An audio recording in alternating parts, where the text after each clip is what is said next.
Hello everybody, welcome back. I'm Anna Yudin. I'm a doctor of clinical psychology and an author, and today we're going to talk about emotional intelligence.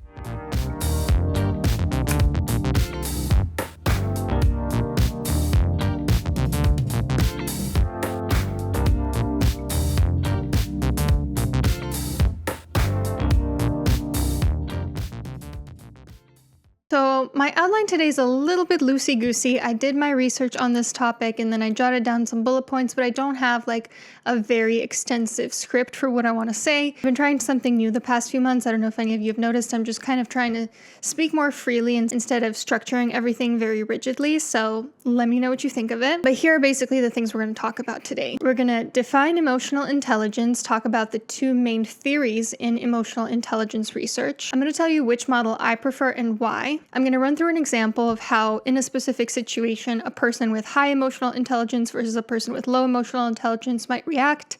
And lastly, just have some questions for you if you want to work on your emotional intelligence. Let's get straight into it.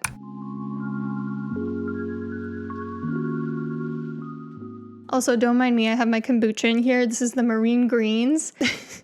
And it has turmeric in here, which that's why it looks kind of weird. So emotional intelligence was first introduced as a concept by Salovey and Mayer as the ability to monitor one's own and others' feelings and emotions, to discriminate among them, and to use this information to guide one's thinking and actions. So there are a lot of different ways to think about emotional intelligence. Some people have theorized that it's related to intelligence itself. Others think that it's related to personality or temperament. Others think that maybe it's related to information processing, more of like a cognitive process. And others say it's related to emotional self-regulation. Interestingly, the same genes are involved in something called trait emotional intelligence, or EI for short, which we'll get to what that means in a second, as in the big 5 personality traits, which is interesting because it begs the question, is this a construct that we're already kind of accounting for when we talk about other constructs like personality according to the big 5 traits? Like, what are we talking about exactly? What is emotional intelligence? So the two main theories in emotional intelligence are trait EI and ability EI.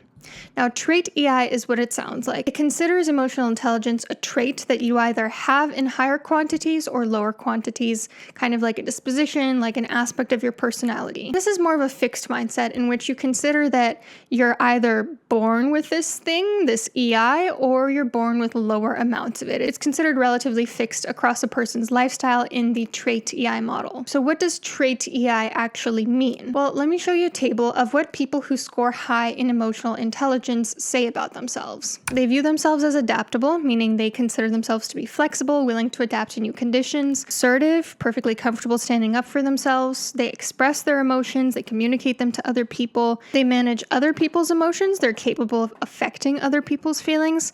They regulate their own emotions, they sort of control themselves when they need to, they're low in impulsiveness, they don't just give in to every whim and urge, can maintain fulfilling personal relationships, they have high self-esteem, they're self-confident, they're self-motivated, they're driven, unlikely to just give up when adversity comes up, they're socially aware, they're socially savvy, they have networks of social groups, they're capable of withstanding stress, they're capable of perspective taking and empathizing with other people, they're happy, they're generally satisfied with things, and they're optimistic and can look on the bright side of things. Now, this sounds great, right? This sounds like having high emotional intelligence would be something to aspire to. The issue with the way that trait EI is studied is that it's by and large studied through self-reported measures, meaning people are given questionnaires and they answer about themselves, do I do this thing or do I not? And as you can imagine, people are not exactly the most objective about what they do and don't do emotionally, either because they want to look good to the person who's interviewing or scoring the report, or because they just want to feel good about themselves. They might inflate certain answers. And I know when I heard that this is being studied in self-reported form, I was shocked because some of the least emotionally intelligent people I know would say that they are very emotionally intelligent on self-reported measures. They don't have that self-awareness to even realize how little of it they have. Giving someone a self-report for emotional intelligence is kind of as ridiculous as giving them a self-report for IQ. Obviously, most people are going to think that they're above average IQ, even though if you actually objectively test it out, it's going to fall on a bell curve. I'm a big believer of the rule, if you say you are that thing, you're probably not that thing. You know, people that say, oh, I'm so high in empathy, usually some of the least empathetic empathic people I know, people that talk about how smart they are, I wouldn't necessarily say they're Einstein. There's another way of thinking about EI, and that is ability EI. Ability EI views intelligence not as a fixed trait that you either have or you don't, or you lie somewhere on a spectrum, but rather an ability that can be cultivated and that you can grow and adapt to have more of. And this has 4 branches, 4 components to it. The first one is the ability to perceive emotions. Can you accurately identify emotions in yourself and in others? The second one is facilitating thought using emotion. So you use emotional information to take part in things like reasoning, problem solving, decision making, considering others' perspectives. This is why this false dichotomy of reason versus emotion just doesn't make sense, because the wisest people use emotion to inform their reason and use reason to inform their emotion. So when people like Ben Shapiro say facts don't care about your feelings, my dude, you actually seem pretty emotional. The third branch of ability EI is just understanding emotions, understanding in what sorts of situations they might come up, how they look, how people react to them, and so forth. And the fourth branch is managing emotions, which is things like coping, regulating emotions, deciding whether to express them or not, and so forth. So each of these branches gets increasingly high order. Those towards the bottom of the list are more complex and more difficult to do, and if you can master them, then you're more skilled at emotional intelligence. But interestingly, the second branch has not emerged in the research as a separate factor, meaning it's been shown to be somewhat redundant with the others, which as I was looking over this list, I kind of thought that as well. It seems like facilitating thought by using emotions can very well be a part of managing emotions, deciding what to do with an emotion. It seems like you would need to facilitate thought using emotions also to understand emotions and so forth. And whereas trait EI is assessed using self-report, ability EI is by and large assessed by demonstrating a person's ability to identify, understand, use, and manage their emotions in a number of hypothetical situations. And when I heard this, I was again also kind of surprised, because what a person says they would do in a specific situation doesn't always correlate to what they would actually do in that situation. I feel like it would be a lot more helpful to have maybe like an experiment where there's an actual treatment being provided to the person, or some sort of situation in which we see a person's emotional intelligence play out in real life. Like maybe having a Confederate as part of the study who is doing something unusual and then gauging that subject's reaction. But once again, I do think it's a better way of assessing EI than just asking people if they have EI.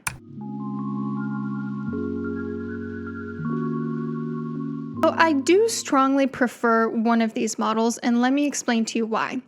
I strongly prefer the ability EI model. And the reason for that is that when people think something about them is fixed, be it intelligence, be it beauty, be it a skill at a certain job, they don't have a lot of incentive to actually put in the work and improve at that thing. They're also more prone to crumbling under the pressure when they fail at something, either experiencing depression or anxiety symptoms, or distorting reality to convince themselves that actually they did great at it when in reality they didn't, and it's an opportunity to learn from that. And even if emotional intelligence is a combination of both innate things and abilities that we can develop in life, which I actually do think that's probably the case, I don't think that focusing on just the innate aspect is very beneficial, because what are really the real life applications of that? Are we just going to try to determine which kids are born more emotionally intelligent than others? Like, there's not much we can really do to help society. So let's run through an example of how an emotionally intelligent versus a not so emotionally intelligent person might react in a specific situation.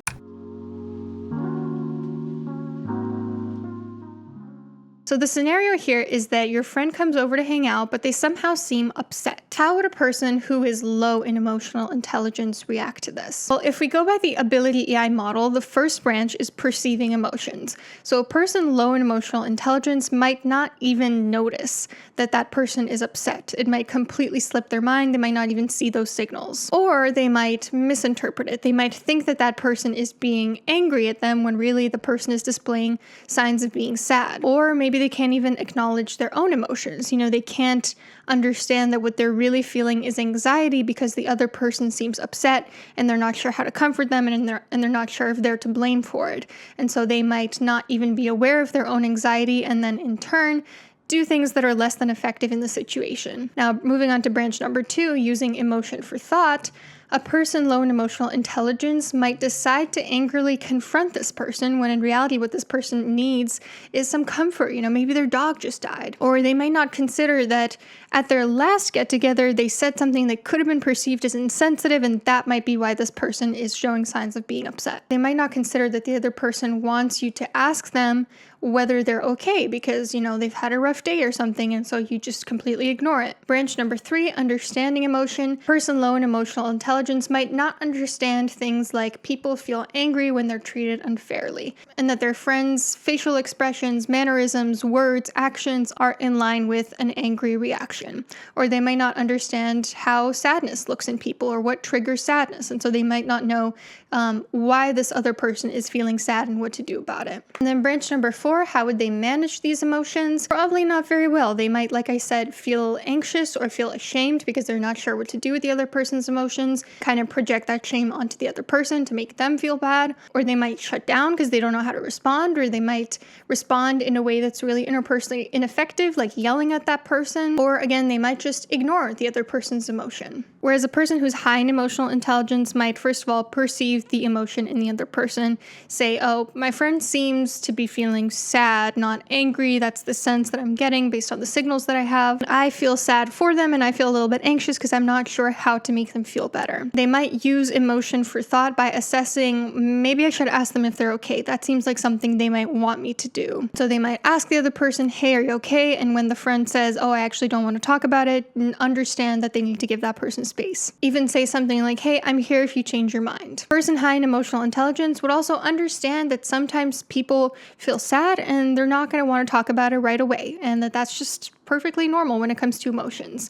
And lastly, they would be able to regulate their own emotional reaction enough to put everything on hold, continue to have a nice time with this person, not push them when they don't feel comfortable, not do things that are going to worsen the relationship, and later on cope actively in some way with their own anxiety, like maybe take a bath because it was a difficult interaction. It's just one scenario, but you kind of get the picture of how somebody who's high in EI versus low in EI might react to different situations. I'm curious, based on this scenario, would you say that you're on the higher end of the spectrum or the lower end of the spectrum? Pop that down below. So the next time you're in an emotionally or interpersonally challenging situation, here are some questions that hopefully redirect you more towards a path of emotional intelligence.